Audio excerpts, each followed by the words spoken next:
Hello students, welcome back to our channel agri Mantra changing the way of thinking. मैं हूँ श्रुतिका और आज हम लोग डिस्कस कर रहे हैं प्रैक्टिस सेट 6। इस प्रैक्टिस सेट्स में हम लोग जो क्वेश्चंस डिस्कस करते हैं वो आपके आने वाले सारे एग्रीकल्चर एग्जाम्स के लिए बहुत ज़्यादा इंपॉर्टेंट रहने वाले हैं। तो चलिए आज का जो हमारा प्रैक्टिस सेट है उसको स्टार्ट करते हैं। हमारा सबसे पहला क्वेश्चन है, in India micro propagation is common in which among the following fruit crops. India में जो है माइक्रो प्रोपगेशन ये कौन से फ्रूट क्रॉप में मोस्ट कॉमन है? तो इसके हमारे ऑप्शंस है, option A banana, option B apple, option C mango या ऑप्शन डी स्ट्रॉबेरी। तो इसका राइट आंसर है आपका ऑप्शन ए बनाना। तो बनाना में जो है माइक्रो प्रोपगेशन ये मोस्ट कॉमनली यूज़ किया जाता है फ्रूट क्रॉप्स में।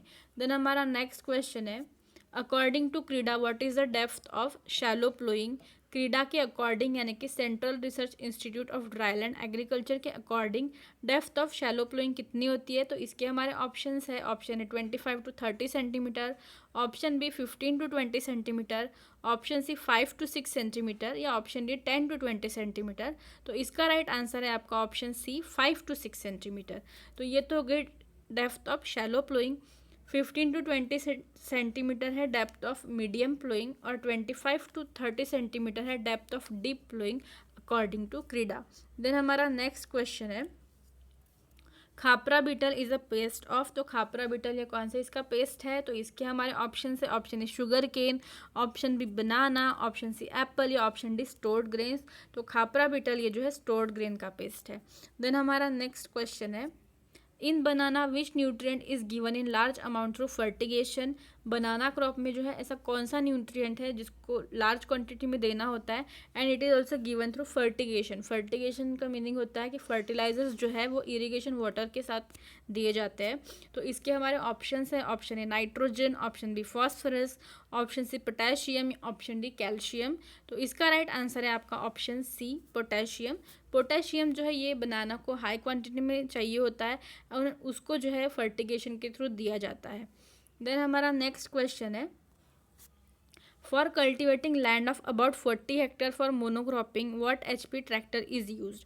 मोनोक्रॉपिंग में आपको जो है अगर 40 हेक्टेयर लैंड को कल्टिवेट करना है तो उसमें जो ट्रैक्टर यूज़ होगा वो कितने HP का होगा? तो इसके हमारे ऑप्शंस है, option A 45 to 50 HP, option B 10 to 15 HP, option C 30 to 35 HP या ऑप्शन डी 20 to 25 HP। तो इसका राइट आंसर है आपका ऑप्शन डी 20 to 25 HP। यहाँ पे मोनोक्रॉपिंग लिखा हुआ है। तो मोनोक्रॉपिंग की अगर बात करेंगे तो जो है एक ही क्रॉप लिया जाता है ईयर आफ्टर ईयर, तो वो हो गया मोनोक्रॉपिंग, आपको ये पता है।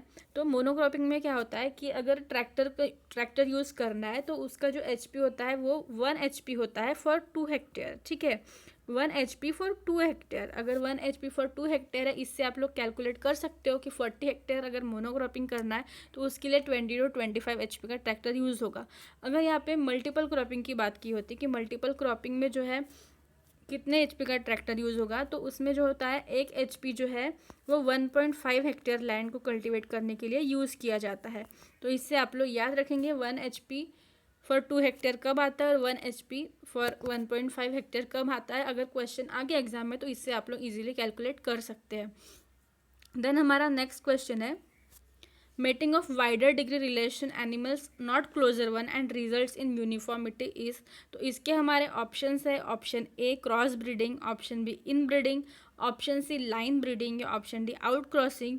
तो इसका हमारा राइट आंसर है option C line breeding. So line breeding is the mating of wider degree relation animals and it results in uniformity also. Then हमारा next question है, the type of silkworm that breed only 1 time in a year is called. तो silkworm की जो ये होती है varieties होती है, नॉट वेराइटी, सिल्कवर्म की जो ब्रीड्स होती है वो अगर एक जनरेशन कंप्लीट करती है एक ईयर में तो उसको क्या कहा जाता है, उस टाइप ऑफ सिल्कवर्म को क्या कहते हैं? तो इसके हमारे ऑप्शन है, ऑप्शन है यूनिवोल्टाइन, बाईवोल्टाइन, ऑप्शन सी मल्टीवोल्टाइन या ऑप्शन डी पॉलीवोल्टाइन। तो इसका राइट आंसर है आपका यूनिवोल्टाइन, यानी कि एक साल में जो है वो एक ही जनरेशन कंप्लीट करते हैं तो वो होता है यूनिवोल्टाइन। बाईवोल्टाइन यानी कि एक ईयर में जो है दो जनरेशन होती है उनकी, और मल्टीवोल्टाइन यानी कि एक साल में जो है मोर देन 2 टाइम्स जो है उनके ब्रीडिंग होती है या फिर मोर than 2 generation in a year, तो उसको मल्टी वोल्टाइन कहा जाता है। तो अगर ये ऐसे भी याद रख सकते हो कि यूनिवोल्टाइन मतलब एक generation per year, bivoltine means 2 generation per year and multivoltine means more than 2 generation per year. तो ये हो गया आपका सिल्कवर्म का। देन हमारा नेक्स्ट क्वेश्चन है the type of green house which is classified on the basis of construction. तो construction के बेसिस पे जो है ग्रीन हाउस को कौन से कैटेगरी में क्लासीफाई किया गया है। तो इसके हमारे ऑप्शंस हैं। Option A computerise green house, option B glass glazing green house, option C even span green house या option D wooden framed green house. तो इसका राइट आंसर है आपका option D wooden framed green house. Then हमारा next question है what is the efficiency of drip irrigation. तो drip irrigation की efficiency कितनी होती है। तो इसके हमारे ऑप्शंस है। Option A 65%, option B 75%, option C 85% या ऑप्शन डी 90%। तो इस क्वेश्चन का राइट आंसर है आपका ऑप्शन डी 90%। तो इरिगेशन में जो है इफ़िशियंसी जो है वो ड्रिप इरिगेशन की होती है 90%, यानी कि ड्रिप इरिगेशन की इफ़िशियंसी जो होती है वो 90% होती है। देन हमारा नेक्स्ट क्वेश्चन है fishes that live in salt water but breed in fresh water are called as. तो ऐसी फिशेस जो है वो रहती तो सॉल्ट वाटर में है, लेकिन सॉल्ट वाटर यानी कि समुद्र के पानी में रहती है, लेकिन वो ब्रीडिंग के लिए फ्रेश वाटर में चली जाती है।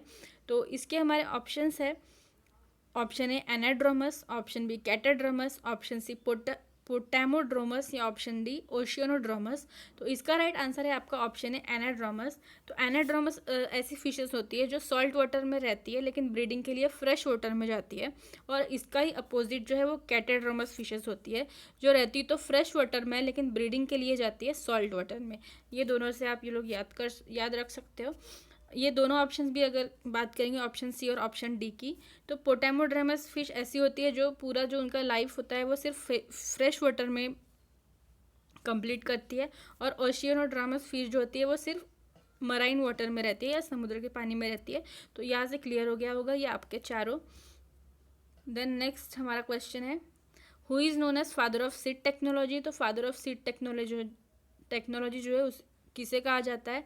तो इसके हमारे ऑप्शंस है। Option A Anacob, option B Nobbe, option C Mendel या ऑप्शन डी जीबी ट्रिपलेट। तो इसका राइट आंसर है आपका ऑप्शन बी नोब। तो नोब जो है ये फादर ऑफ सीड टेक्नोलॉजी है। देन हमारा नेक्स्ट क्वेश्चन है Which of the following state has recently inaugurated India's first grain based ethanol plant। तो grain based जो है इथेनॉल प्लांट ये किस स्टेट में जो है अभी इनाग्रेट किया गया है। तो इसके हमारे ऑप्शंस है। Option A Andhra Pradesh, option B Gujarat, option C Bihar या ऑप्शन डी महाराष्ट्र। तो इसका राइट आंसर है आपका ऑप्शन सी बिहार। बिहार में जो है इंडिया का पहला ग्रेन बेस्ड इथेनॉल प्लांट जो है उसको इनाग्रेट किया गया है। देन हमारा नेक्स्ट क्वेश्चन है which of the following state has become the third state to have food safety atlas. तो कौन सी स्टेट जो है वो थर्ड स्टेट बन गया है to have its food safety atlas. तो इसके हमारे ऑप्शंस है। Option A Odisha, option B Bihar, option C Jharkhand या ऑप्शन डी आसाम। तो इसका राइट आंसर है आपका ऑप्शन सी झारखंड। तो झारखंड ये थर्ड स्टेट बन गया है, ओडिशा ये फर्स्ट स्टेट है और बिहार सेकंड स्टेट। उसके बाद झारखंड जो है ये थर्ड स्टेट बन गया है to have its food safety atlas. Then हमारा नेक्स्ट क्वेश्चन है What is the total outlay of centrally sponsored scheme National Mission on Edible Oils Oil Palm। तो जो ये national mission on edible oil palm जो है ये centrally sponsored scheme है, तो इसका टोटल आउटले कितना है। तो इसके हमारे ऑप्शंस है। Option A 5,800 crore, option B 11,040 crore, option C 8,600 crore या ऑप्शन डी 14,890 करोड़। तो इसका राइट आंसर है आपका ऑप्शन बी 11,040 करोड़। ये जो आउटले है it is of national mission on edible oils oil palm का। देन हमारा नेक्स्ट क्वेश्चन है प्रधानमंत्री किसान संपदा योजना it is central sector scheme launched in 2016 comes under which ministry. तो जो प्रधानमंत्री किसान संपदा योजना है इसको लॉन्च किया गया था इन द ईयर 2016। तो ये कौन से मिनिस्ट्री के अंडर में आती है। तो इसके हमारे ऑप्शंस है। Option A ministry of agriculture and rural development, option B ministry of food processing industries, option C ministry of Jal Shakti या option D ministry of Panchayati Raj. तो इसका राइट आंसर है आपका option B ministry of food processing industry. Pradhanmantri Kisan संपदा योजना जो है ये आती है आपकी ministry of food processing industries के अंडर में। तो ये थे हमारे आज के 15 क्वेश्चंस। आई होप आपको अच्छे लगे होंगे। अगर अच्छे लगे तो वीडियो को लाइक करिए, शेयर करिए, अपने फ्रेंड्स के साथ कमेंट करिए वीडियो पे। अगर आपने हमारे चैनल को सब्सक्राइब नहीं किया है तो सब्सक्राइब करिए चैनल को। और अगर आपको अदर सोशल मीडिया प्लेटफॉर्म से जुड़ना है तो उसकी लिंक आपको डिस्क्रिप्शन बॉक्स में मिल जाएगी। Thank you so much for watching the video.